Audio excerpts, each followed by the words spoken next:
I'm going to talk about oral literature. Under that, I will discuss what we call oral narratives. And these narratives, we have to understand what a narrative is before we can continue.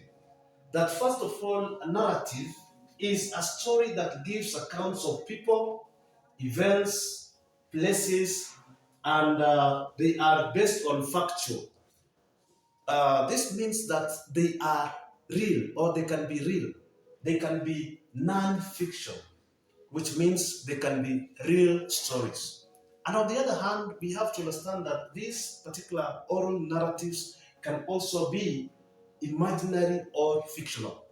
When we talk about these stories being imaginary, it means that they can talk of events which are not true, or they can be unreal rather than being real, as we have stated before. Now, these particular narratives have got features or what we call characteristics. And the characteristics are listed as follows. That first of all, we have what we call simple or linear plot.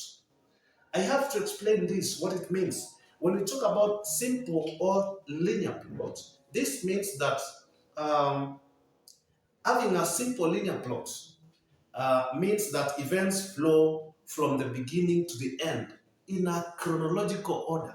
That all these events unfold in a given order of sequence where they do not come alternating but following each other the way they happen from the beginning to the end in a chronological order, in a sequence from the beginning to the end. And that is why we have types of plots in a story. But before we look at the types of plot in a story, we have to understand what plot is.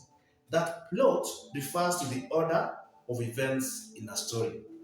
That the order at which the events come in a story is what we refer to as plot. Now, this plot is divided into three parts. And the three parts that the plot is divided into include what we call beginning. And the beginning can also be called the exposition. This part is the part that introduces the characters and the problems these characters are facing in the story. We also have the second part that we call the middle part. The middle part also talks about the characters and the problems that they are trying to solve. The way in which these characters are trying or they are making various attempts to solve the problems that they are facing. We also have the ending. The ending is the part where uh, the audience hears about the problems being solved by some of these characters. That some problems are being solved or solutions are being reached at. Uh, we now look at the second uh, characteristics of oral narratives, which is relevant uh, characters. That in oral narratives, apart from having what we call the simple or linear plot, we also have what we call relevant characters. That the characters are those who carry events in the story. Now, these characters can be human beings, they can be animals, they can be inanimate objects, characters can be some objects, and all that. So, these characters are classified, they are relevant. That if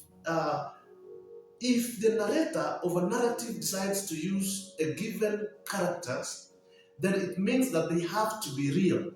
They have to be the specific characters that have been chosen to be used in such event or in such narration.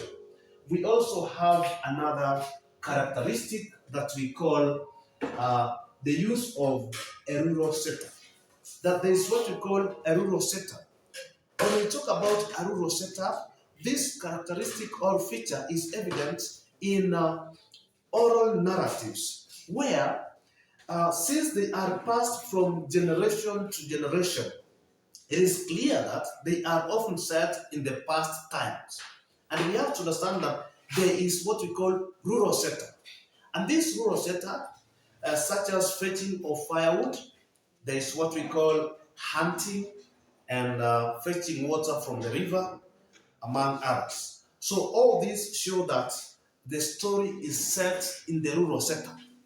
So if the story is set in the rural setup, then it is clear that that is an oral narrative. In addition, we also have another feature or characteristic that we call the moral lesson. Apart from having the moral lesson, we have to understand that apart from entertaining, oral narratives also play the role of educating. They can also educate the audience apart from entertaining. That when answering a question on the moral lesson of an oral narrative, sometimes a question might be asked. When answering this question, it is good and clear for you to understand that you state it in the positive way. You cannot, for example, where you see that uh, a character or a given characters are greedy, are showing some greed. Uh, a lesson we learn obviously is that we should not behave the way they behave, but we should not give that moral lesson in a negative way using the word not. What we do is that we have to write, instead of writing that we should not be greedy, it is good that we avoid the use of notes. We avoid the use of notes and write that uh, we should be satisfied with what we have. The positive way that we should be satisfied with what we have. So this one shows the right way in which we should answer the question about a moral lesson that we learn from an oral narrative. That instead of using the negative way of answering by using the word not, we should avoid that one. We should avoid this one and use the positive way, like we should be satisfied with what we have. Another feature or characteristic of oral narratives is what we call timelessness. There is what we call timelessness. Timelessness. Oral narratives are not affected by the passing of time. They are never affected by the passing on of time. The main events remain the same, even when the story is told over and over again.